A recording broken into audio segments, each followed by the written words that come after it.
Hey everybody, I'm just doing a short video here to demonstrate a running Suzuki DRZ400 engine. The engine has been refreshed. All stock Suzuki parts have been used. There's nothing aftermarket in this engine. The cylinders had the crosshatch restored. It's been honed.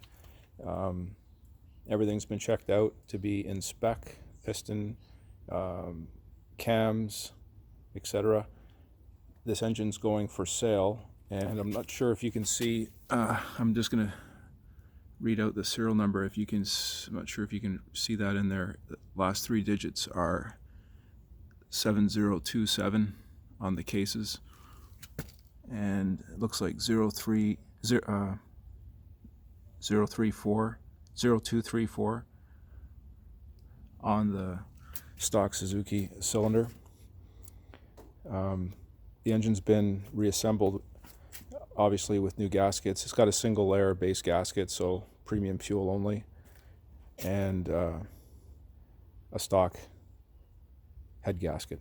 So I'm going to start it up and let it run for you guys.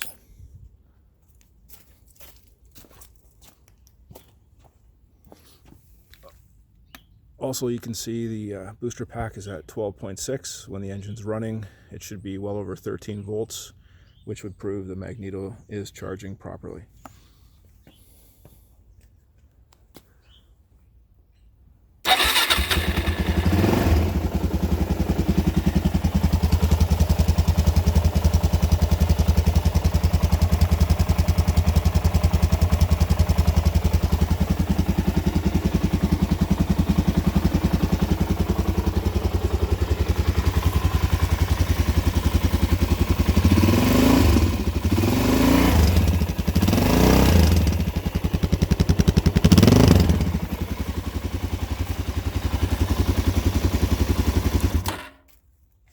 Thank you. You'll see this engine for sale shortly.